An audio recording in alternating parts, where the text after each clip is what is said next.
Hello friends, मैं अजय कुमार पटेल आपके लिए आज एग्ज़ाम वट के इस प्लेटफॉर्म पे सोशियोलॉजी CUT PG 2023 के लिए एक कोर्स लेके आ रहा हूँ।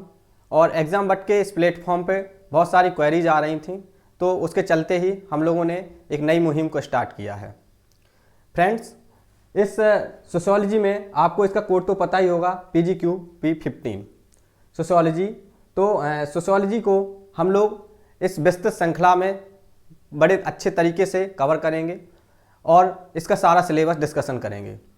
तो इस डिस्कशन के लिए हमने आपके लिए मेरे बारे में आप जान लें। मैं अजय नाम है मेरा और मैंने अपनी जो ग्रेजुएशन कंप्लीट की है वो BHU से की है, BA ऑनर्स सोशियोलॉजी में ही की है। और मैंने 2022 का एंट्रेंस दिया था CUT का, जिसमें मेरी 34th रैंक है सोशियोलॉजी में। और अभी करेंटली मैं JNU का स्टूडेंट हूँ और CSSS में इनरोल्ड हूँ।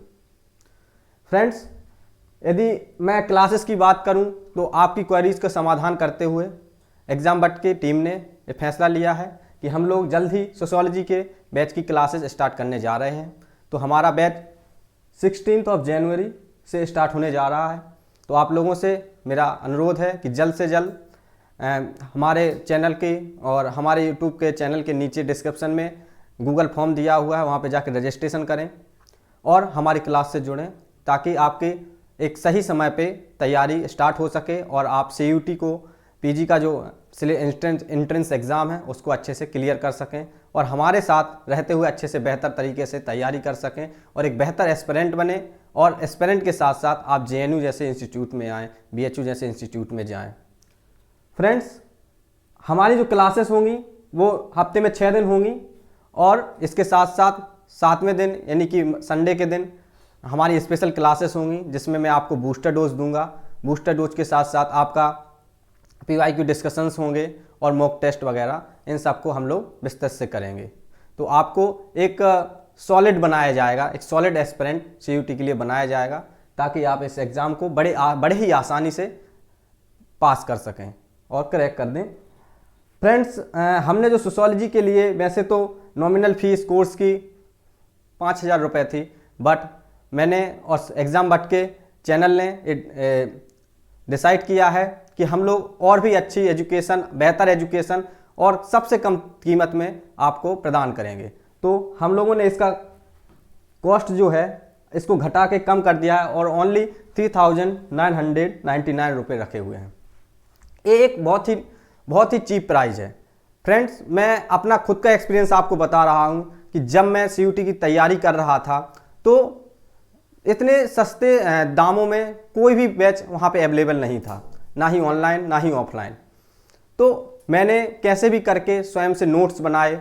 मैं आपके साथ वो नोट्स भी शेयर करूँगा, मेरा आपसे वादा है। और मैं इसके साथ साथ आपको एक बेहतर एजुकेशन देने का फुल प्रयास करूँगा। और इसके साथ साथ मैं मित्रों आपसे ये भी साझा करना चाहता हूँ कि सोशियोलॉजी में बहुत सारा कंटेंट अवेलेबल है, ऑनलाइन हो या ऑफलाइन। सभी लोग बहुत सारी बुक्स, अभी आगे हम लोग डिस्कशन करेंगे कि कौन कौन सी बुक्स लोग सजेस्ट करते हैं।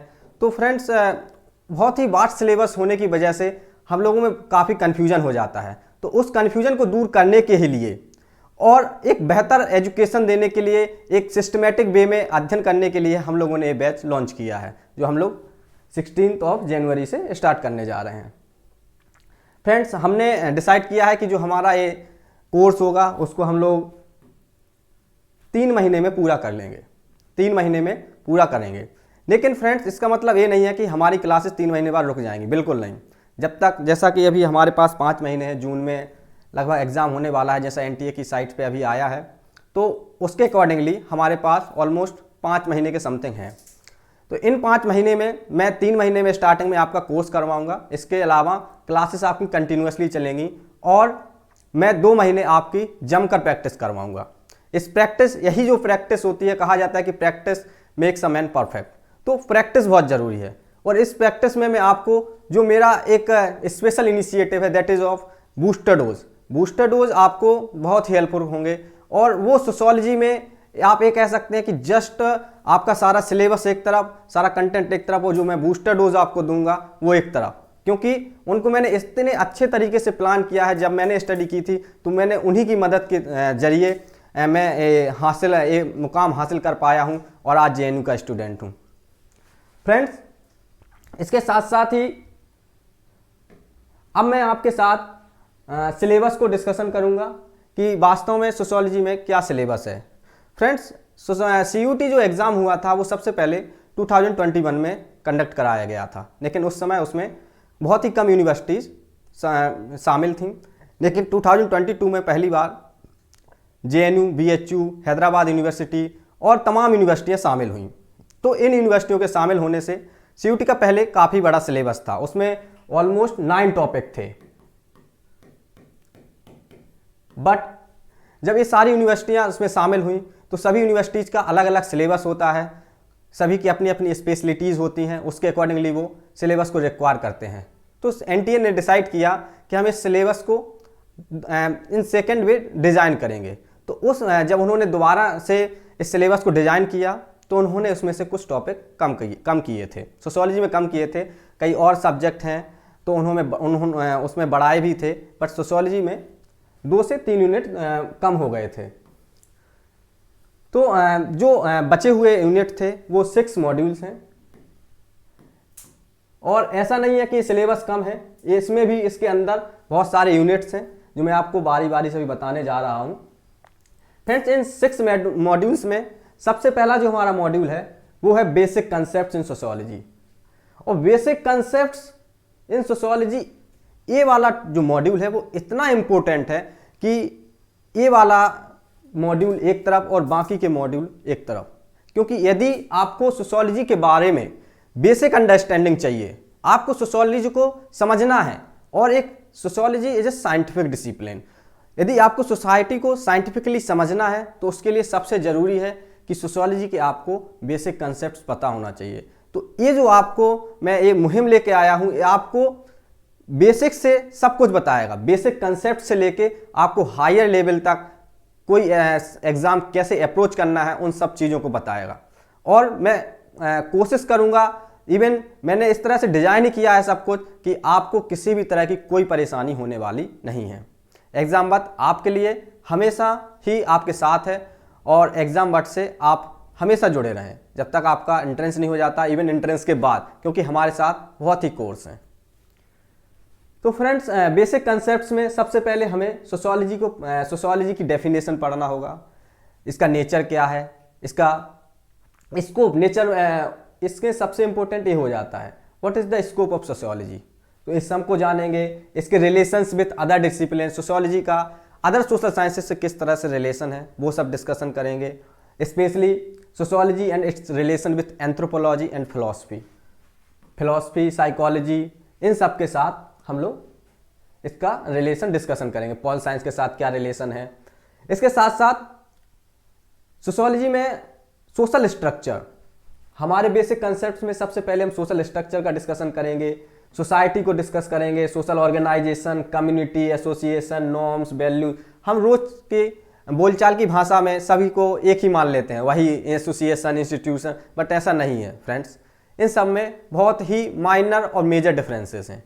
तो मैं उन सब जो डिफरेंसेस हैं उनको समझाऊंगा, उनको कंपैरेटिवली आपको समझाऊंगा, एक दूसरे से क्या जुक्स्टापोज करेगा उनको, उन सबको मैं यहाँ पे डिटेल में डिस्कशन करूँगा। फ्रेंड्स, इसके साथ साथ माई फेवरेट टॉपिक है स्टेटस एंड रोल। ये एक ऐसा टॉपिक है जिस पे मोस्टली बच्चे कंफ्यूज रहते हैं कि स्टेटस क्या है, रोल क्या है। तो इन सब चीज़ों को मैं बहुत ही अच्छे तरीके से आपको डिस्कस करूँगा इन सब status, role, types of status क्या है, रोल क्या है, और उनका रिलेशनशिप, ये इंटर रिलेशनशिप, ये सबसे मेन हो जाता है। तो इन सब चीज़ों को भी हम लोग डिस्कशन करेंगे। इसके बाद जो हमारा सोशियोलॉजी का मेन टॉपिक है वो अब स्टार्ट होता है, that is of socialisation. Socialisation एक बहुत ही मेजर पिलर है सोशियोलॉजी के लिए। तो उसका सोशियोलॉजी में सोशलाइजेशन क्या है, हम जैसा कि कहते हैं कि जब से बच्चा जन्म लेता है और जब तक वो चला नहीं जाता, तब तक वो पास नहीं हो जाता, पास अवे नहीं हो जाता, तब तक उसका सोशलाइजेशन होता रहता है।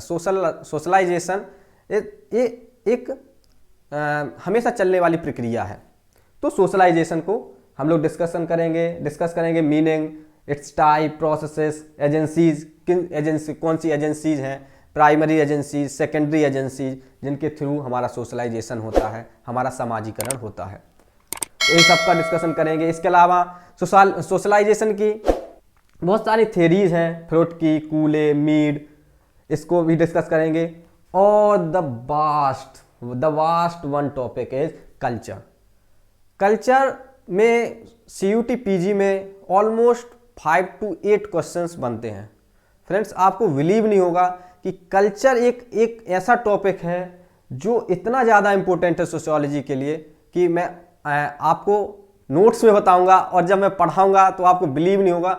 मैंने कल्चर अकेले इस टॉपिक के नोट्स 12 to 13 पेजेस में बनाए थे और मैं आपको उन सारे नोट्स को शेयर करूंगा और भी उससे भी ज़्यादा many more things I will discuss on culture. तो कल्चर को मैं डिस्कशन करूंगा। और आपको तो पता ही है कि JNU में, जैसा कि JNU में कहा जाता है कि यहाँ का एकेडमिक्स बहुत तगड़ा है। Really I am experiencing it now.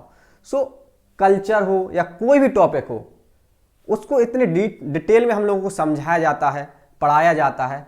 वो सारे उनके जो पढ़ाने के टैक्टिक्स हैं, किस तरह से वो पढ़ाते हैं, वो मैं सब आपको बताऊंगा। और कैसे किसी टॉपिक को अप्रोच करना है वो सब आपको यहाँ बताया जाएगा।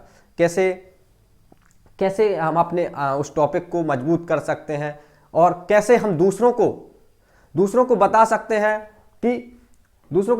हैं कि हमारा ये टॉपिक जो है आपसे किस तरह से डिफरेंट है। मैं ये कह रहा हूँ कि कल्चर को हम लोग कहेंगे कि सोसाइटी में रहते हैं तो कल्चर को तो हम लोग जानते ही हैं, जो हम फॉलो कर रहे हैं, जो हमारे ट्रेड्स हैं वही कल्चर है। ऐसा नहीं है दोस्तों, उसमें बहुत सारी चीज़ें हैं, उनको डिफाइन करना, उनको एक स्पेशल टर्म देना वो बहुत ही टफ हो जाता है। जब हम बात करें एसिमिलेशन की हो, इंटीग्रेशन की हो, तो ये सब चीज़ें अलग अलग हो जाती हैं। तो फ्रेंड्स, वो सब कुछ मैं यहाँ डिस्कस करूँगा। Culture meaning, characteristics, material, non material culture है, कल्चरल लैग क्या होता है, culture and civilisation, culture lag, इसकी थेरियाँ आती हैं। तो कल्चर लैग क्या होता है वो सब कुछ मैं डिस्कस करूँगा। हमारा सेकेंड मॉड्यूल जो है वो है सोशल प्रोसेसेस एंड प्रॉब्लम्स। ये भी एक मॉड्यूल बहुत ही इंपॉर्टेंट मॉड्यूल है और इससे ऑलमोस्ट आपका 5 सोशल ग्रुप्स या आपके 5 to 10 क्वेश्चंस यहाँ से बनेंगे। कैसे बनेंगे मैं आपको बताता हूँ। इवन 10 से भी प्लस 15 तक भी जा सकते हैं, क्योंकि इसमें जो मेजर पोर्शन होता है that is of cooperation, accommodation, assimilation, competition, conflict. ये जो सोशल प्रोसेसेस हैं, इन सोशल प्रोसेसेस को समझना बहुत ही जरूरी है, क्योंकि हमारा कई बार कंफ्यूजन रहता है कि कोऑपरेशन को एकोमोडेशन बोल देते हैं, एकोमोडेशन को कहते हैं कि एसिमिलेशन है। तो इनमें जो इंटरलिंकेजेस हैं, इनमें जो डिफरेंसेस हैं, माइनर डिफरेंसेस हैं, उन सबको हमको बारीकी से पढ़ना होगा। और जब उनको समझेंगे तभी हम एक बेसिक और हमारी जो ग्रैबिंग होती है किसी भी डिसिप्लिन की वो मजबूत होगी। That will be strengthened. So guys, after that we will discuss about social groups, its definition, characteristics, types and what are the types of social groups, primary groups, secondary groups. In socialization there is also importance of social groups, because social groups are there to describe or to make your socialization in action. So primary groups, secondary groups क्या होते हैं, इन group क्या होते हैं, out group क्या होते हैं, reference group क्या होता है, ये सब चीजें बहुत ही इंपॉर्टेंट हो जाती हैं। रेफरेंस ग्रुप, पीर ग्रुप क्या होता है, पीर ग्रुप का प्राइमरी ग्रुप से क्या रिलेशन होता है, इज इट अ प्राइमरी और सेकेंडरी ग्रुप, पीर ग्रुप में कौन कौन आते हैं हमारे साथ, हमारे मित्र आते हैं, स्कूल कौन कौन है, वो सब चीजें यहाँ पे मैं डिस्कस करूंगा आपके साथ पीर ग्रुप में। इसके बाद सोशल प्रोसेसेस एंड प्रॉब्लम्स में हमारा जो यूनिट 3 है वो है सोशल इंस्टीट्यूशंस का। ये जो यूनिट 3 है, ये यूनिट 3 लिटरली मैं आपको बता रहा हूं, इसका रोल इतना ज़्यादा है क्योंकि मोस्टली टाइम हम सोशियोलॉजी को इसी यूनिट से जोड़ते हैं, मैरिज, फैमिली, किनशिप। हमें लगता है कि ये बहुत ही आसान टॉपिक है क्योंकि डेली हम देखते हैं फैमिली में रहते हैं, नातेदारी जानते ही हैं, किनशिप जानते हैं, बट ऐसा नहीं है फ्रेंड्स। इसमें बहुत सारे किन्सशिप के बहुत टाइप्स होते हैं, primary Keynes, secondary, tertiary Keynes, उन सब चीज़ों को मैं आपसे डिस्क्रिप्टिवली डिस्कस करूँगा। इन सब का डिस्कशन बहुत ही ज़रूरी है और इनको इन बेटर वे आपको समझाना बहुत ज़रूरी है क्योंकि तभी आप सोशियोलॉजी को एज ए डिसिप्लिन समझ पाएंगे और एक जो सोशियोलॉजी जिसका आगे चल के पीजी के लिए कोर्स होने वाला है, डिसिप्लिन होने वाला है, डोमेन होने वाला है, उसके लिए सोशियोलॉजी की बेसिक अंडरस्टैंडिंग और बेसिक कंसेप्ट्स बहुत ही ज़रूरी हैं। सीयूटी पीजी आपसे कोई स्पेशल डिमांड नहीं करता है कि नहीं आप तो फैमिली में स्पेशलिस्ट हो, फैमिली के बारे में आप सब जानते हो कि पूरे वर्ल्ड में किस तरह की फैमिलियाँ पाई जाती हैं। वो आपसे कोई स्पेशल नॉलेज नहीं मांगता है। बेसिक नॉलेज क्या है, बेसिक नोशंस क्या है, कौन सी थ्योरीज है मैरिज की। आखिर मैरिज को साउथ में देखते हैं तो कैसे देखते हैं, वेस्ट वाले देखते हैं तो कैसे देखते हैं, क्या थ्योरीज है, वेस्टरमार्क ने क्या कहा है, मुरडॉक ने क्या कहा है, इन सब चीज़ों को हमें डिस्कस करना होगा। और यही सब बेसिक चीज़ें हैं जो सीयूटी के एग्जाम में पूछी जाती हैं, बहुत ही बेसिक सी चीज़ें। कोई स्पेशल नॉलेज नहीं चाहिए उन्हें, आपका कॉमन नॉलेज चाहिए जो सोशियोलॉजी के लिए ज़रूरी है और सोशियोलॉजी का जो बेसिक नॉलेज है वो ही उनकी डिमांड है। तो मित्रों, हम उसको बड़े ही आराम से, बहुत ही अच्छे तरीके से, बहुत ही सरल तरीके से डिस्कस करेंगे। इसके अलावा एजुकेशन, रिलीजन भी एक सबसे मेजर इंस्टीट्यूशन में गिना जाता है। रिलीजन को हम देखें, रिलीजन हुआ, इकोनॉमी हुआ, ये मेजर इंस्टीट्यूशंस होते हैं। तो इनको हम समझेंगे, इनका मीनिंग क्या है, फंक्शंस कैसे करते हैं सोसाइटी में, रिलीजन पे मार्क्स ने क्या कहा है, रिलीजन को वेबर ने क्या कहा है, इन सब चीज़ों को डिस्कस करूंगा। इसके अलावा फ्रेजर भी आते हैं जिन्होंने मैजिक की थियरीज दी हैं, उनको भी डिस्कस करूंगा। इवान प्रिटचार्ड का नाम है, इन सब थिंकर्स को भी मैं डिस्कस करूंगा। मित्रों, मैं ये भी बताऊंगा आपको कि सोशियोलॉजी में स्पेशली जो सीयूटी का सिलेबस है, इसमें किसी थिंकर का नाम इंक्लूड नहीं किया गया है। तो इसका मतलब ये नहीं है कि हमें थिंकर्स को नहीं पढ़ना है। हमें हर एक टॉपिक में, कोऑपरेशन की बात हो, एकोमोडेशन की हो, किसी भी टॉपिक की बात हो, किस थिंकर ने इन पे बात की है, किन की थ्योरीज हैं, किन्होंने ये टर्म क्वाइन किए हैं, हमें उन सबको पढ़ना होगा क्योंकि इस तरह के क्वेश्चंस पूछे जाते हैं। और आई एश्योर यू कि आपको मेरा जो अप्रोच है वो सीयूटी ही नहीं बल्कि नेट जेआरएफ भी है। मैं आपको नेट जेआरएफ का भी बेसिक बताऊंगा और उसके बाद में यदि आप थोड़ा सा मेहनत और करेंगे, क्योंकि मैं आपको एक्स्ट्रा मेहनत भी कराऊंगा, तो आपका आराम से नेट जेआरएफ भी होगा। लिटरली बता रहा हूं मैं आपको, क्योंकि मैंने जब अपनी तैयारी की थी तो मैंने अपनी तैयारी सिर्फ सीयूटी को लेकर नहीं की थी, क्योंकि उस समय एग्जाम डिसाइडेड नहीं था कि कौन लेने वाला था। हम लोगों को 2 या 3 महीने पहले पता चला था फाइनली कि हाँ, अल्टीमेटली अब सीयूटी ही आपका एग्जाम कंडक्ट कराएगा। तो मित्रों, मेरा यही आपसे कहना है कि अब लेकिन इस बार पूरी तरह से एनटीए का नोटिफिकेशन आया हुआ है और पूरी तरह से डिसाइडेड है कि सिर्फ आपका एग्जाम सीयूटी ही लेगा। तो आप लोग यदि आप सीयूटी ही सिर्फ अप्रोच करना चाहते हैं तो आप वो कर सकते हैं, लेकिन उसके साथ साथ यदि आप चाहते हैं कि आप फ्यूचर में नेट जेआरएफ भी करेंगे तो उसके लिए मैं आपको नेट जेआरएफ तक का ही पढ़ाऊंगा और सीयूटी का तो पढ़ाना ही है। मैं बताऊंगा कि सीयूटी की जो स्ट्रेंथ है, सीयूटी की कैपेबिलिटीज जो हैं वो कहां तक पूछ सकता है। तो सीयूटी के साथ साथ मैं नेट जेआरएफ का भी आपका फाउंडेशन कराऊंगा मित्रों। इसके साथ साथ यूनिट 4 में सोशल कंट्रोल, ये तो सोशियोलॉजी के लिए सबसे इंपॉर्टेंट हो जाता है, क्योंकि सोशल कंट्रोल, सोशियोलॉजी को एज ए डिसिप्लिन हमें इवॉल्व करने की क्यों जरूरत पड़ी, उसका कहीं ना कहीं ये रीजन सोशल कंट्रोल ही था। क्योंकि सोसाइटी में जो केओस थी उसको यदि किसी तरह से कंट्रोल किया जा सकता था तो सोसाइटी को एज ए साइंटिफिक वे में समझ के ही किया जा सकता था और किया जा रहा है। इसीलिए आज हम देख रहे हैं कि सोशियोलॉजी में, जैसा मैंने बताया था कि सोशियोलॉजी एंड इट्स स्कोप, उसमें मैं बताऊंगा कि सोशियोलॉजी कैसे एक नया डिसिप्लिन के रूप में इवॉल्व हो रहा है और कैसे ये जरूरी है आज की सोसाइटी के लिए और इसे समझना क्यों जरूरी है।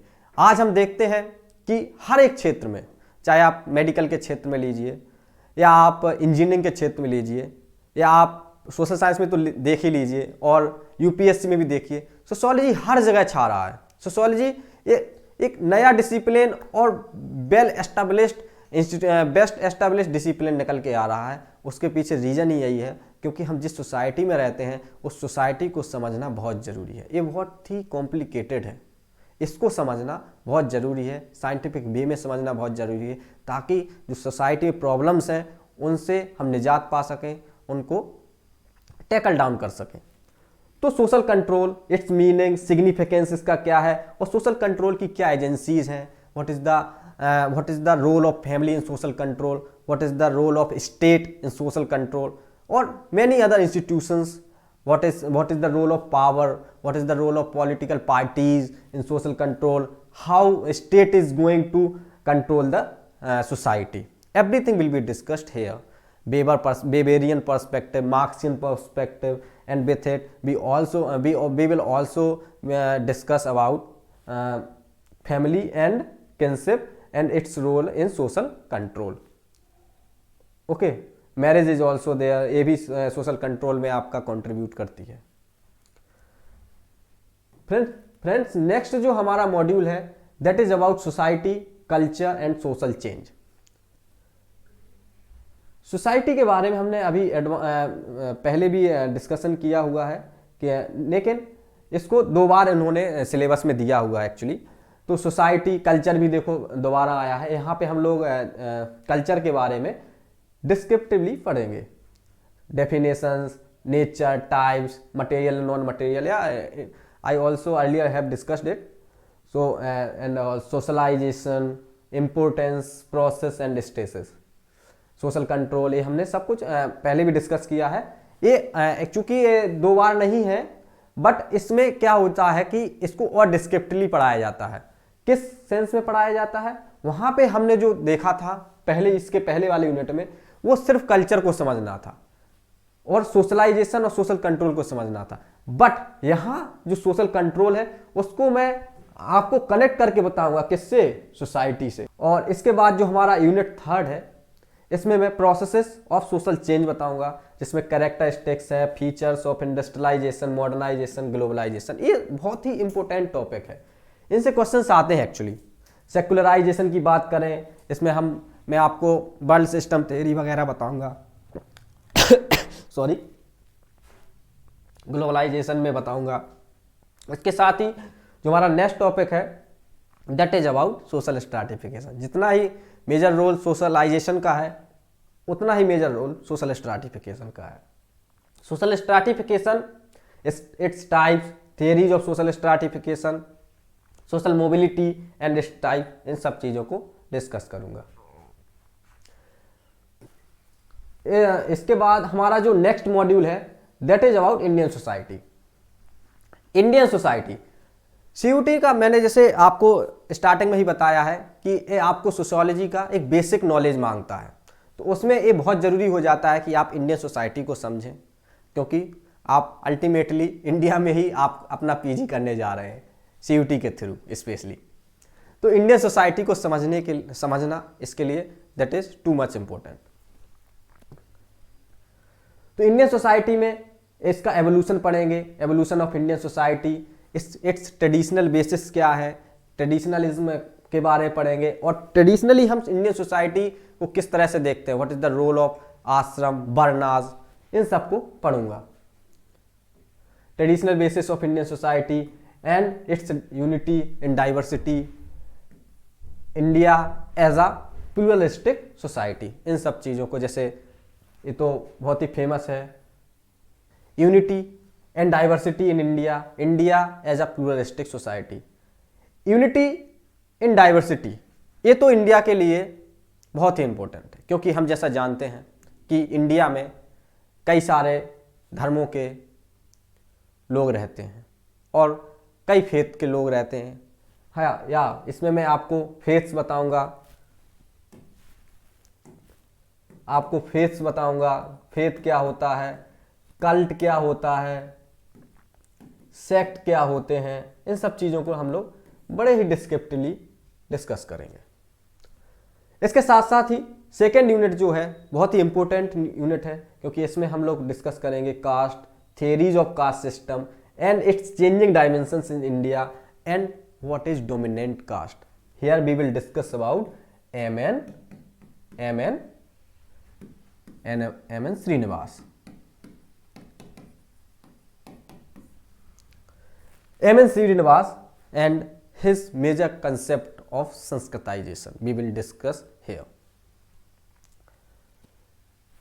कास्ट में हम कास्ट की थेरीज पढ़ेंगे, ओरिजिन ऑफ कास्ट पढ़ेंगे, इसके साथ साथ ही what is the role and what were the ideas of B.R. Ambedkar on caste, annihilation of caste, जो उनका बुक है, बहुत ही क्वाइट फेमस बुक है। इन सब चीज़ों को हम लोग डिस्कस करेंगे।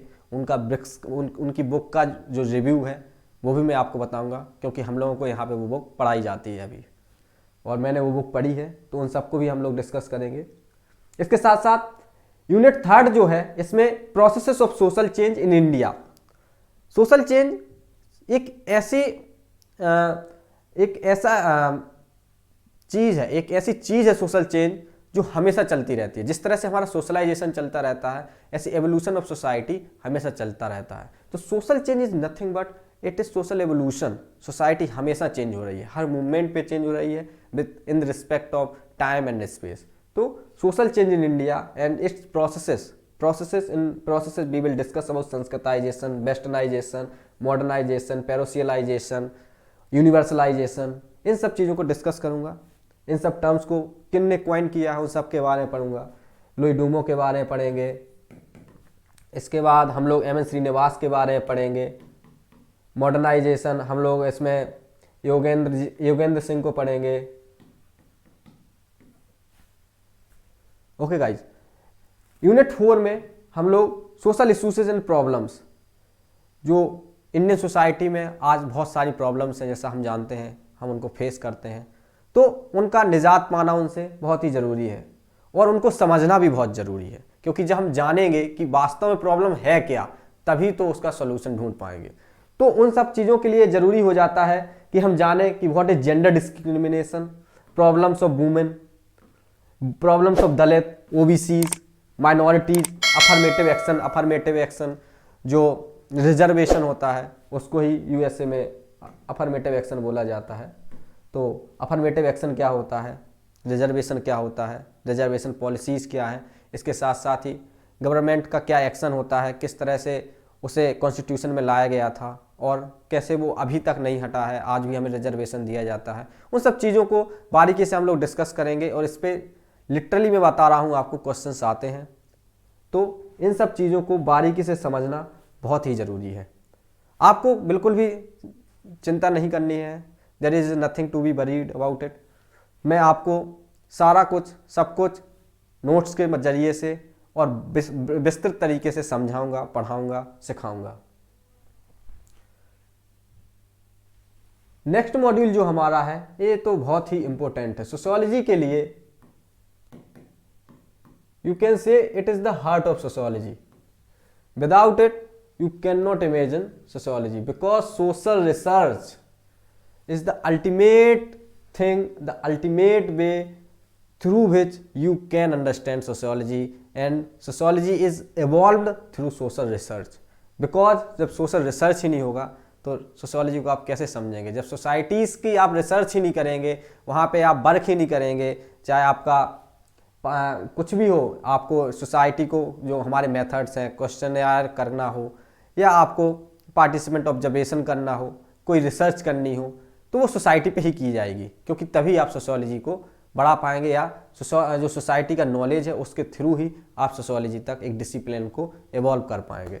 तो उसके लिए सोशल रिसर्च बहुत ही इंपॉर्टेंट हो जाता है, क्योंकि सोशल रिसर्च एक ऐसा कोई चीज़ नहीं है कि कहीं भी गए और सोसाइटी में ऐसे ही गए और without any guideline, without any reason किसी भी सोसाइटी को गए और वहाँ पे अध्ययन किया और कुछ भी लिख दिया। ऐसा नहीं होता है मित्रों। तो उसके लिए ज़रूरी होता है कि एक साइंटिफिक वे में किस तरह से स्टडी की जाती है किसी सोसाइटी की, कैसे डाटा कलेक्ट किया जाता है, कैसे उसे एनालाइज किया जाता है, कैसे जो फैक्ट्स होते हैं, जो थियरीज होती हैं, उनको बनाया जाता है, कैसे फिर उनको थियरीज को जनरलाइज किया जाता है। उन सब चीज़ों को क्या डिडक्टिव मेथड लगाना है, इंडक्टिव मेथड लगाना है, ये सब क्या होते हैं, एपिस्टेमोलॉजी क्या होती है, ओंटोलॉजी क्या होती है, इन सब चीज़ों को हम लोग बड़े ही विस्तृत तरीके से और बहुत ही सरल तरीके से कवर करेंगे। सोशल रिसर्च क्या होती है, इसका definition, nature, purpose, steps in social research, this is very important, क्योंकि कई बार क्वेश्चंस आ जाते हैं कि वो आपको सोशल रिसर्च के 5-6 टॉपिक दे देंगे, उनको हम लोगों को क्रोनोलॉजी में लगाना होता है कि सबसे पहले क्या करना होगा। सबसे पहले हम लोग फाइंड द प्रॉब्लम करना होता है, फिर प्रॉब्लम के साथ साथ फिर हम उस पर स्टडी करते हैं, फिर डाटा कलेक्ट करना होता है, डाटा को एनालिटिकली सीक्वेंस में फिर उसको एनालाइज करते हैं, फिर उसके बाद एक थ्योरी बनती है, थ्योरी फिर जनरलाइजेशन, सब कुछ जो सीक्वेंस है उन सबको हम लोग डिस्कस करेंगे। रिसर्च मेथड्स, रिसर्च डिजाइन क्या होती है, या this is very important. Research design जो हमारी है कि आप कौन सी रिसर्च का जो आपका डिजाइन है वो क्या होने वाला है, किस तरह की आप रिसर्च करना चाहते हैं, एक्सप्लोरेटरी करना चाहते हैं, एक्सप्लेनेटरी करना चाहते हैं, तो उन सब चीज़ों को, जो हमारी 4 टाइप्स हैं रिसर्च डिजाइन के, उन सब चीज़ों को हम लोग बड़े ही विस्तृत तरीके से डिस्कस करेंगे। सोशल सर्वे, सोशल सर्वे क्या होता है, हाउ इट वर्क्स, हाइपोथेसिस क्या होता है, this is the thing from where social research starts. तो हाइपोथेसिस कैसे बनाई जाती है, टाइप्स ऑफ हाइपोथेसिस क्या है, नल हाइपोथेसिस क्या है, इन सब चीज़ों को हम लोग डिस्कस करेंगे। टाइप्स, सिग्निफिकेंस, हाइपोथेसिस क्यों बनाना ही जरूरी है। कहा जाता है कि without hypothesis you can not do social research. So hypothesis का इतना क्या इंपॉर्टेंस है वो सब कुछ डिस्कस करेंगे। इस सिग्निफिकेंस, सैम्पलिंग क्या होती है, ये बहुत ही अच्छा टॉपिक है और माई फेवरेट भी है। सैम्पलिंग, सैम्पलिंग प्रोसीजर्स क्या होते हैं, प्रोबेबिलिटी सैम्पलिंग क्या होती है, नॉन प्रोबेबिलिटी सैम्पलिंग क्या होती है, इन सब चीज़ों को हम लोग डिस्कस करेंगे। डाटा कलेक्शन की टेक्निक्स या मैंने ऑलरेडी बताया ही आपको, ऑब्जर्वेशन क्या होता है, इंटरव्यू क्या होता है, क्वेश्चनायर क्या होता है, शेड्यूल, केस स्टडी क्या होता है, टाइप्स ऑफ डाटा ये क्या होते हैं। इसमें सैम्पलिंग जो है और शेड्यूल जो है ये सभी को बहुत टफ लगते हैं, but guys you will not believe me, I assure you कि मैं आपको इतने संक्षिप्त में बताऊंगा, इतने अच्छे तरीके से बताऊंगा कि आप कहेंगे कि ऐसा भी हो सकता था। तो बस जल्द से हमारे कोर्स को आप परचेज कीजिए और जुड़ जाइए। 16 तारीख से हमारी क्लासेस स्टार्ट होने वाली हैं, तो मैं नहीं चाहता कि आप किसी भी तरह का वेट करें, क्योंकि यदि आप क्लासेस में लेट से आएंगे तो आपका उतने दिन का सिलेबस छूट जाएगा। हालांकि आपको रिकॉर्डेड लेक्चर मिल जाएगा, बट रिकॉर्डेड और लाइव दोनों में पढ़ने में मज़ा ही कुछ अलग है। तो मैं आपसे यही आशा करता हूं कि आप जल्दी से रजिस्ट्रेशन करें, और जितने जल्दी आप रजिस्ट्रेशन करेंगे तो हमारे पास भी आपकी इन्फॉर्मेशन आ जाएगी। आपकी इन्फॉर्मेशन आ जाएगी तो उसके थ्रू हम उस तरह से आपको डील कर पाएंगे, और मैं उस तरह से अपना कंटेंट भी तैयार कर पाऊँगा कि 16 तारीख से जो हमारी क्लासेस स्टार्ट होने वाली हैं तो उसके लिए मैं आप लोगों को उस तरह से उस कंटेंट को डिलीवर करूंगा कि एक अच्छा सफिशिएंट नंबर आ जाएगा, तो हम लोग उतना डिस्क्रिप्टिवली आपको पढ़ाएंगे। तो गाइज ये बहुत ही ज़रूरी है। हालांकि हम लोगों का जो डिस्क्रिप्टिव वे है वो 16 तारीख से ही स्टार्ट हो जाएगा, और मैं बड़े ही अच्छे तरीके से, सरल तरीके से और बहुत ज़्यादा पढ़ाऊँगा लिटरली। तो गाइज ये बहुत ज़रूरी हो जाता है कि आप जल्दी से जल्दी ज्वाइन करें हमें, और हमारे जो हमारा कोर्स है उसको परचेज करें। इसके अलावा जो YouTube पे भी हमारी कुछ वीडियोज आएंगी टाइम टू टाइम, लेकिन आपको तो पता ही है कि यहाँ पे हम लोगों को लाइट का बिल हो या फिर यहाँ पे टेक्निकल टीम हो, एग्ज़ाम बट के और भी हमारे टीम मेंबर्स हैं, सबका योगदान होता है। तो हम लोगों को भी अपना जो बेसिक नीड्स होती हैं उनको पूरा करने के लिए कहीं ना कुछ रुपए देना ही होता है। तो हम लोग सिर्फ नॉमिनल फीस इसीलिए ले रहे हैं कि वो सब हमारी रिक्वायरमेंट्स पूरी हो सकें। बाकी हम लोग इसमें प्रॉफिट हम लोग बहुत ही मिनिमल प्रॉफिट रखते हैं। आपको इसलिए मैं आपको इतना फोर्स कर रहा हूं कि कोर्स खरीदिए, क्योंकि आप मेरा बिलीव करिए कि आप इस कोर्स को खरीदेंगे तो इसके थ्रू आप बड़े ही आसानी से CUT का सिलेबस कंप्लीट कर पाएंगे, और जो एक छोटा सा समय बचा हुआ है इसमें कंप्लीट करने के लिए आपको एक कोर्स बहुत ही ज़रूरी है, बहुत ही ज़्यादा हेल्पफुल होगा। तो इसको खरीदें, और ये कोई बड़ा अमाउंट नहीं है, आप आसानी से अफोर्ड कर सकते हैं। दोस्तों आगे बढ़ते हुए यूनिट 4 में हम लोग statistical analysis, use of computer in social research, its classification, tabulation of data, measures central tendency, this is a quite famous topic, central tendency, and then comes mean median mode. बहुत लोगों को ये बहुत ही बड़ा misconception रहता है कि statistical analysis में सिर्फ हमें मीन, मीडियन, मोड इन तीनों के ही बारे में पढ़ना है, बस हो गया statistical analysis of social research in sociology. ऐसा नहीं है मित्रों, इसमें बहुत सारे दूसरे टॉपिक हैं और जिनमें मैं सबसे इंपॉर्टेंट मानता हूं सेंट्रल टेंडेंसी हुआ। सेंट्रल टेंडेंसी के बाद हमारे पास और भी कई चीज़ें होती हैं, जैसे मैं आपको बताऊं हाइपोथेसिस है, इसका भी स्टैटिस्टिकली, नल हाइपोथेसिस है, इनको किस तरह से स्टैटिस्टिक्स से आप कनेक्ट करते हैं। इसके अलावा पाई चार्ट क्या होते हैं, पाई चार्ट में हम अपने रिसर्च को या अपना जो हमारा सर्वे होता है उसका स्टैटिस्टिकली किस तरह से सर्वे को हम डिस्क्राइब करते हैं, इन सबको, इनका क्या लिंकेज है, किस तरह से इनका लिंकेज है और किस तरह से हम इनको प्रेजेंट करते हैं, उन सबको समझना भी उतना ही इम्पोर्टेंट है जितना मीन, मीडियन, मोड है। दोस्तों आपको बिलीव नहीं होगा कि जो 2021 का आप जब पेपर देखेंगे तो उसमें कंप्यूटर से कई क्वेश्चंस आए थे जिनका मीन, मीडियन से और मोड से कोई रिलेशन नहीं था, वो बेसिक कंप्यूटर से आए थे, फुल फॉर्म्स आई थी। तो उन सब चीज़ों को भी हमें जानना बहुत ही जरूरी है। तो इन सब चीज़ों को मैं आपको बड़े ही आसान तरीके से पढ़ाऊंगा, आपको बिल्कुल परेशान नहीं होना है। काफ़ी हौच पौच हो गया है, थोड़ा इसे रब कर दूं। ओके, सोशल रिसर्च के बाद जो हमारा एक लास्ट मॉड्यूल है, ये इसके लिए जब मैं पढ़ता था तो मैं अपना ओन एक्सपीरियंस बता रहा हूँ। स्टार्टिंग में हम लोग सोचते थे कि इसके लिए बुक्स कौन सी पढ़ें, क्योंकि इसके लिए आप एक जगह आपको एक कंटेंट ही नहीं मिलेगा, इस वाले का आपको एक जगह कंटेंट ही नहीं मिलेगा, इस सारे का आप कम से कम आपको बता रहा हूं, मैंने 10 बुक्स से इसको पढ़ा था और उससे फिर मैंने अपने नोट्स बनाए, तब जाके मेरा ये टॉपिक कंप्लीट हो पाया था। मुझे एक जगह पे बिलीव नहीं हो रहा था, मुझे कहीं पे डेलिक्वेंसी के बारे में मिलता था, कहीं पे किसी बुक में करप्शन के बारे में सही मिलता था, किसी में कम्युनलिज्म के बारे में मिलता था। फिर मैंने नोट्स भी पढ़े हैं, जो नोट्स आते थे मेरे पास थे, वो नोट्स वो यूपीएससी के नोट्स थे, वो भी मैंने पढ़े हुए हैं, तो उनसे कंटेंट निकाला। इसके अलावा राम आहूजा की बुक आती है सोशल प्रॉब्लम, अभी मैं बताऊंगा बुक्स के बारे में, उससे कंटेंट निकाला। इसके अलावा इवन मैंने हिंदी मीडियम से, हिंदी में भी कई बुक्स हैं, उसमें इनका कंटेंट मिलता है सोशल प्रॉब्लम्स का, ऐसा नहीं है, हिंदी मीडियम में भी सोशल प्रॉब्लम का अच्छा खासा कंटेंट मिलता है, क्योंकि हमारा मेन कंटेक्स्ट है इंडिया, जिससे हमें अच्छा कंटेक्स्ट हिंदी में भी इसका अवेलेबल है सोशल प्रॉब्लम्स का।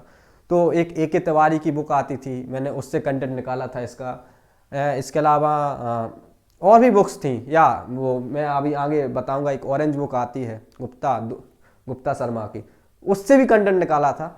और बहुत सारी मैंने बुक्स पढ़ी थी सोशल प्रॉब्लम्स पे, और मुझे मैनी मोर, क्योंकि लाइब्रेरी जाता था बीएचयू के, तो वहाँ पे सोशल प्रॉब्लम का पूरा एक रैक था, उस रैक में जितनी बुक्स मिलती थी मुझे, अच्छी बुक्स जिनसे मुझे लगता था कि इनसे कुछ लेना चाहिए कंटेंट, मैं उन सबको लेता था और उनसे अपने नोट्स मैंने तैयार किए हैं। इस बार क्या होता है कि आप जब प्रीवियस ईयर में आपको करवाऊंगा तो उसमें दिखाऊंगा कि सोशल प्रॉब्लम्स में जो सबसे टफ चीज़ है वो लगता है कि सोशियोलॉजी में डेफिनेशंस आती हैं, प्रोस्टिट्यूशन हुआ या करप्शन हुआ, तो इसमें कई थिंकर्स हैं, उनकी डायरेक्ट आपको इलियट मैरेल हुई, उनकी डेफिनेशंस पूछी जाती हैं। तो उन डेफिनेशंस को मैंने आपके लिए अपने नोट्स में रखा हुआ है, सजो के रखा हुआ है, जब क्लासेस होंगी तो आपको वो डिलीवर किया जाएगा। और आपको कहीं से किसी बुक पे नहीं जाना है, सिर्फ मेरे क्लास नोट्स पढ़िए, पीवाई कीज जो मैं दूंगा वो लगाइए, एमसीक्यूज लगाइए, बूस्टेड डोज लगाइए, और मेरी क्लासेस से हमेशा कंटिन्यूअसली जुड़े रहिए। उतने में ही आपका सीयूटी बड़े ही आराम से होगा। और ट्रस्ट में, यदि आप थोड़ा और प्रिपरेशन करें, थोड़ा सा बिल्कुल, तो आपका नेट प्लस जेआरएफ बड़े ही आसानी से निकलेगा। तो इसमें सोशल प्रॉब्लम्स में सबसे पहले सोशल प्रॉब्लम्स क्या होती हैं, क्योंकि सोशल प्रॉब्लम को डिफाइन करना बहुत ज़रूरी है। हमें लगता है कि जो मुझे सही लग रहा है वो सही है, बाकी जो मुझे सही नहीं लग रहा है that is a social problem, ऐसा नहीं है। सोशल प्रॉब्लम को साइंटिफिकली समझना बहुत ही ज़रूरी हो जाता है। जैसे मैं आपको बहुत छोटा सा एग्जाम बता रहा हूँ, एंथनी गिडेंस की एक बुक आती है सोशियोलॉजी की, उस बुक में आप पहला और दूसरा पेज पढ़ना, प्रीफेस के बाद इंट्रोडक्शन में ही है, मुझे स्टार्टिंग में है, इंट्रोडक्शन ही है मे बी। उसमें बहुत ही एक सिंपल सा मुझे एग्जाम्पल मिला था, मैं आपके साथ वो शेयर करता हूँ। उसमें कहा गया था कि चाय पीना और सिगरेट पीना। चाय हमारे यहां नॉर्मली पीते हैं, इसको हम लोग सोशल प्रॉब्लम नहीं मानते हैं, लेकिन इसी कंटेक्स्ट को हम लोग यदि फॉरेन में देखें या और कहीं यूएसए में देखें तो वहां पे सोशल प्रॉब्लम हो सकती है, यहां प्रॉब्लम नहीं है। तो सोशल प्रॉब्लम के लिए स्पेस और टाइम ये बहुत ही इंपॉर्टेंट है, इनको समझना। ये बहुत ही बड़ा मेजर रोल प्ले करते हैं, क्योंकि सोशल प्रॉब्लम्स में एक चीज एक जगह के लिए, एक स्पेस के लिए वो गुडविल हो सकती है और दूसरी जगह के लिए वो एक सोशल प्रॉब्लम हो सकती है। तो इन चीज़ों को, इनमें डिफरेंसेस, डेफिनेशन क्या होता है, एक साइंटिफिक वे देखना क्या होता है, वो सब चीज़ें हम इसमें डिस्कस करेंगे। Importance of the study of social problems, ये मैंने बताई है अभी आपको कि किस तरह से सोशल स्टडीज करना क्यों जरूरी है सोशल प्रॉब्लम्स की, वो सब पढ़ूंगा। इसके बाद सोशोलॉजिकल पर्सपेक्टिव क्या है, सोशोलॉजी में सोशल पर्सपेक्टिव क्या होना चाहिए हमारा किसी सोशल प्रॉब्लम को अप्रोच करने के लिए, that we will be discussing here. What is anomie. Unit 2 में हम लोग स्ट्रक्चरल इश्यूज क्या है सोशल प्रॉब्लम्स की, उसको डिस्कस करेंगे। इनइक्वालिटी ऑफ कास्ट, कास्ट क्या रोल प्ले करता है सोशल प्रॉब्लम्स में, इन सब चीजों को डिस्कस करेंगे। Then we will be discussing about gender and ethnicity, what is the role of gender and ethnicity in social problems, इन सब चीजों को डिस्कस करेंगे। थर्ड यूनिट में हम लोग problems and issues, female foeticide क्या है, dowry, domestic violence, divorce, problems of aged. आज जो एल्डर लोग हैं हमारे, जो एज्ड पर्सन है, वो किस तरह से एक सोशल प्रॉब्लम बन सकते हैं, या उनको कैसे हम एक सोशल प्रॉब्लम, हमारे यहाँ वो कंसेप्ट नहीं है, इंडियन कंसेप्ट नहीं है, ये टोटली वेस्टर्न कंसेप्ट है। उन लोगों के लिए जो प्रोडक्टिव नहीं है वो एक सोशल प्रॉब्लम है। तो what is the major perspective, sociological perspective, कैसे हम लोगों का पर्सपेक्टिव चेंज हो रहा है society to society. Sociological perspective, social perspective क्यों चेंज हो रहा है कि एक जगह के लिए वो सोशल प्रॉब्लम है और हमारे यहाँ तो कहा जाता है बूढ़े पुराने लोग हैं तो वो लोग सम्मान के पात्र हैं, उनका सम्मान करना चाहिए, जबकि कहीं पे उसे सोशल प्रॉब्लम्स के रूप में भी देखा जाता है। तो इन सब चीज़ों को हम लोग डिस्कस करेंगे। यूनिट 4 में हम लोग सोशल डिसऑर्गेनाइजेशन क्या है, क्राइम क्या है, जुवेनाइल डेलिंक्वेंसी, करप्शन, कम्युनलिज्म, ये तो मैंने आपको स्टार्टिंग में ही बताया है कि इनकी बहुत सारी डेफिनेशंस अवेलेबल हैं और जो आपको एक बुक में नहीं मिलेंगी, ट्रस्ट मी। वो सारी डेफिनेशंस मैं आपके साथ डिस्कस करूंगा, वो आती हैं पेपरों में। आप प्रीवियस ईयर लगाएंगे जब हम लोग, तो उसमें आपको बताएंगे कि किस तरह के क्वेश्चंस आते हैं। Let me rough it again.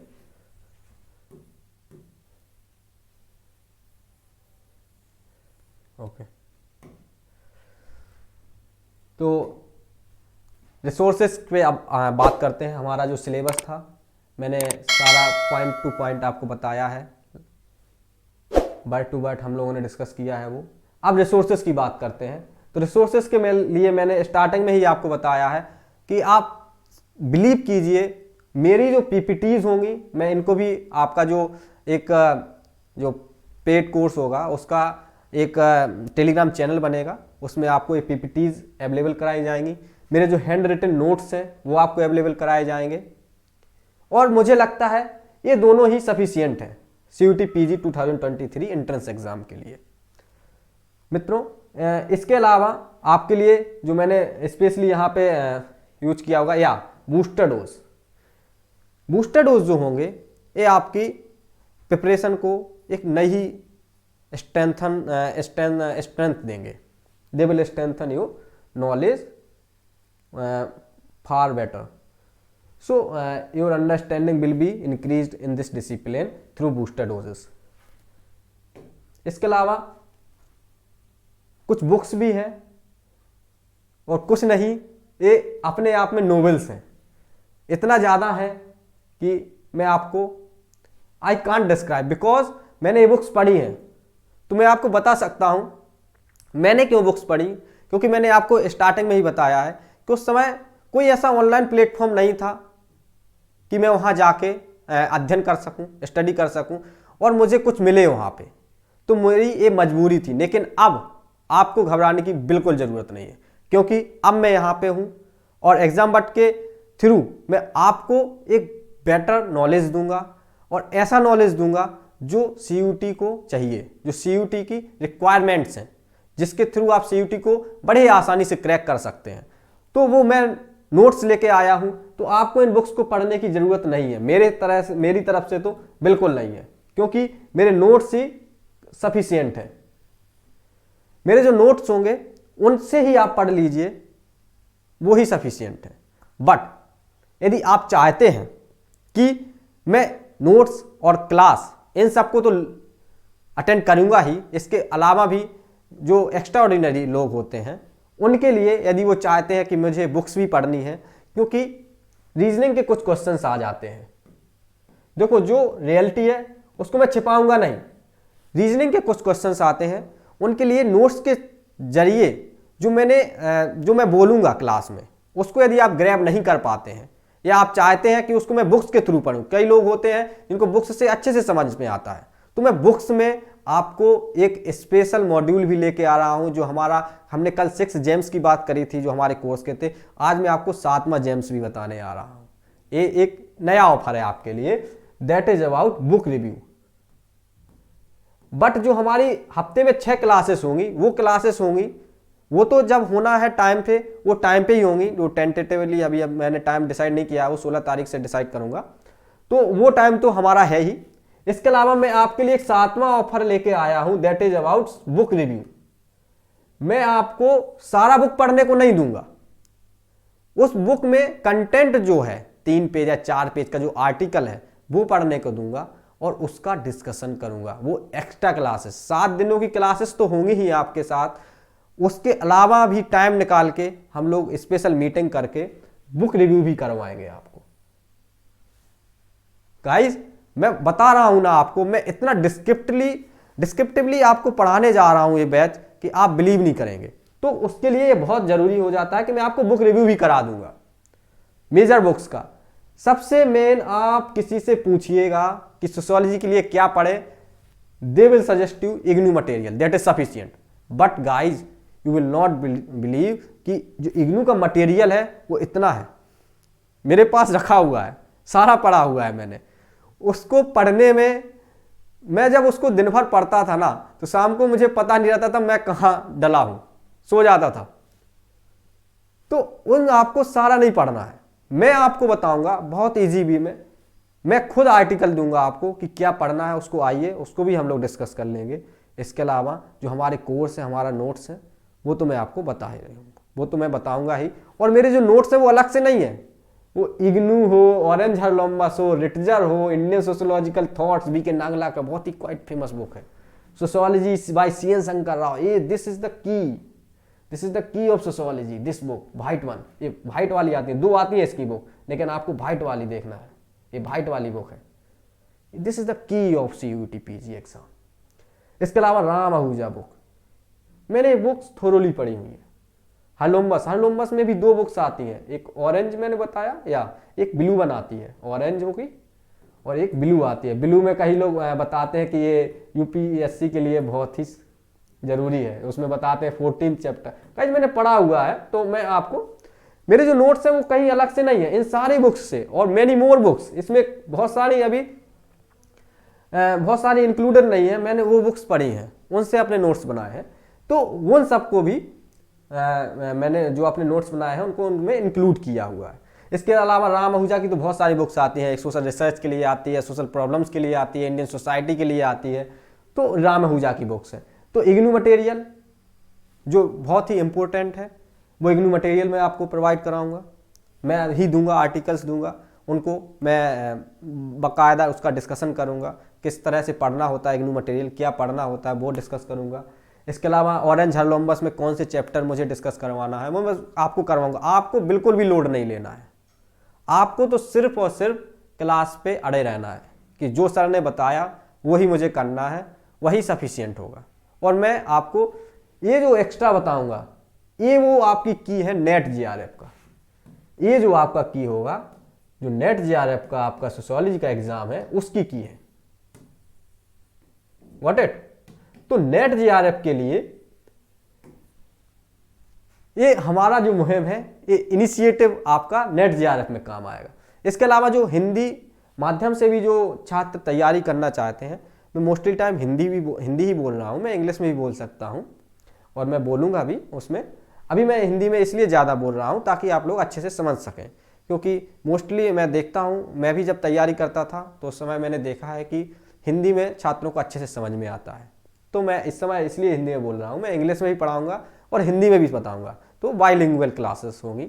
तो इसमें इंग्लिश वालों को भी प्रॉब्लम नहीं होगी और हिंदी वालों को भी प्रॉब्लम नहीं होगी, क्योंकि मैं जो टर्म बता रहा हूँ, कंसेप्ट बता रहा हूँ, उसको एक बार हिंदी में बोलूँगा, एक बार इंग्लिश में बोलूँगा। भले ही हमारी क्लासेस लंबी हो जाए पर कोई प्रॉब्लम नहीं। हमारा सबसे मेजर जो एम है वो जो लास्ट में जो विद्यार्थी बैठा है जो कहता है मुझे सोशियोलॉजी नहीं आती है, उसको सोशियोलॉजी सिखाना है। क्योंकि जो होशियार बच्चे हैं वो तो कहीं से भी पढ़ लेंगे, कैसे भी उनको आ जाता है। हमारा जो एम है वो अंत में जो विद्यार्थी बैठा है जो सिर्फ ये नहीं जानता है कि व्हाट इज समाज शास्त्र, वो समाज शास्त्र को एक कॉमन सेंसिकल वे में देखता है, उसको सोशियोलॉजिकली पढ़ाना, उसको साइंटिफिकली सोशियोलॉजी को समझाना, हमारा ये लक्ष्य है। एग्जाम बात इसी पे वर्क करता है।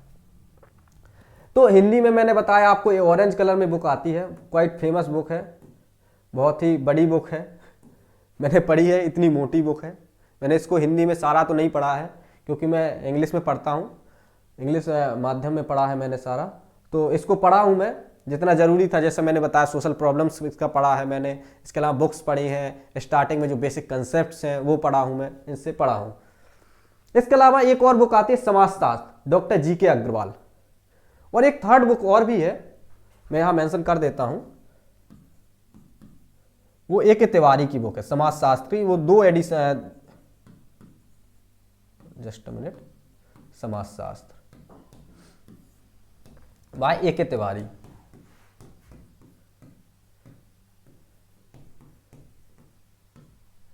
ए.के. तिवारी, ए.के. तिवारी की बुक आती है, ये 2 बुकलेट्स आती हैं इसकी, 2 बुकों में आती हैं, एक फर्स्ट एक सेकंड बुक, 2 वॉल्यूम में आती है। तो ये भी बुक बहुत फेमस है और इसमें बहुत सारा कंटेंट है। एक्चुअली इसमें बहुत सारा कंटेंट है, तो उसको पढ़ने में हम कंफ्यूज हो जाते हैं क्योंकि इसमें डायरेक्ट टर्म दिया है, उसे किसने कॉइन किया, उसका नाम दिया है। आपको डिस्क्रिप्टिवली बिल्कुल नहीं बताएंगे, वो बहुत कम बताते हैं, डायरेक्ट प्रैक्टिस कराते हैं जिसमें आपको उसमें प्रीवियस ईयर के क्वेश्चंस मिलेंगे। हाँ यार, प्रीवियस ईयर के लिए तो इसको अप्रोच कर सकते हो, बहुत अच्छी बुक है, प्रीवियस ईयर इसमें बहुत अच्छे से मिलते हैं, बट मैं ही प्रीवियस ईयर कराऊंगा तो उसकी जरूरत नहीं पड़ने वाली। इसके अलावा दोस्तों ये तो रिसोर्सेस हो गए। इसके अलावा एज यूजुअल हमारा जो एग्जाम वक्त का चैनल है इसको आपको सब्सक्राइब करना है, और स्पेशली मैं ये आपको नोटिफाई करना चाहूँगा कि हम लोगों ने क्या किया है कि जो एग्जाम वक्त के चैनल्स हैं उनको बाइफरकेट कर दिया है।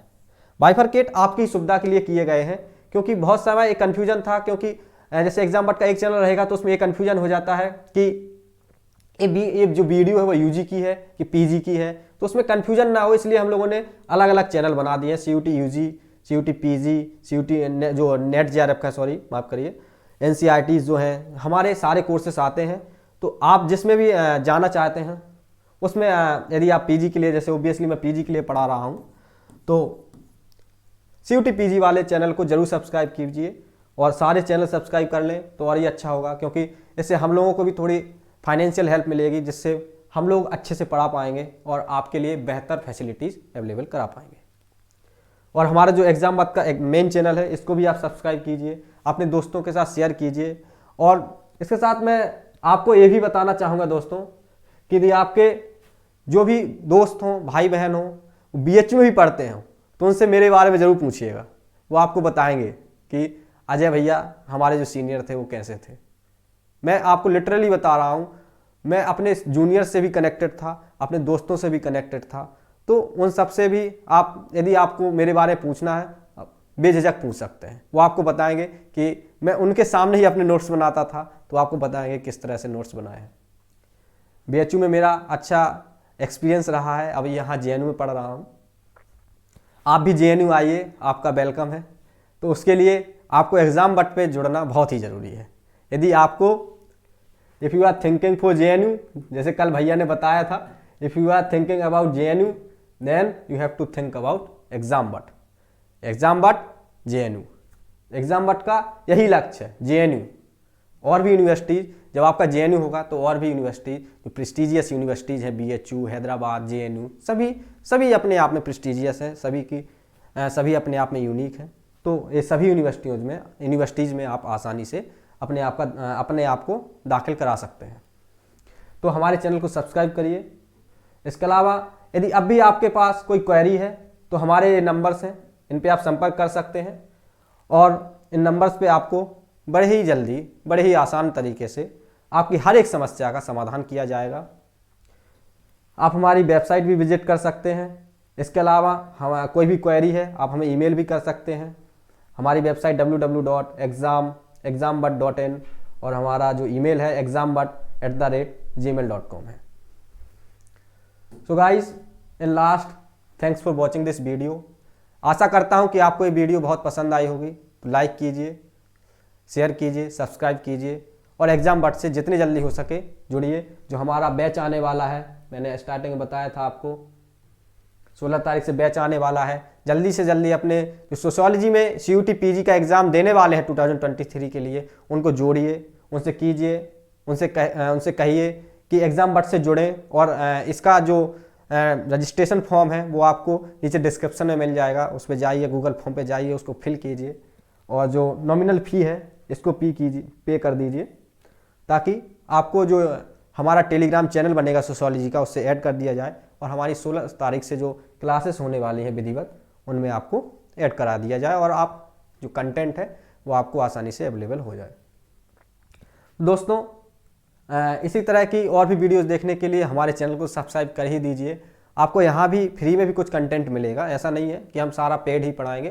फ्री में भी आपको कुछ कंटेंट अवेलेबल कराया जाएगा सोशियोलॉजी का, जो मेन टॉपिक हैं और जो इंटरेस्टिंग टॉपिक्स हैं, उनको मैं कोशिश करूँगा कि मैं यूट्यूब पे भी पढ़ाऊँ और इसके अलावा यूट्यूब लाइव भी हो सकते हैं। अभी तो ऐसा उसके प्लान चल रहा है, उसके प्लान बन रहे हैं, तो ऑनलाइन भी पढ़ाऊँगा। बट उसके साथ साथ जो हमारा इस 16 तारीख का है, इसमें मेरी आपसे हम्बल रिक्वेस्ट है, इससे ज़रूर जुड़िए। तो thank you and stay tuned, be connected with exam but. Thank you, bye bye.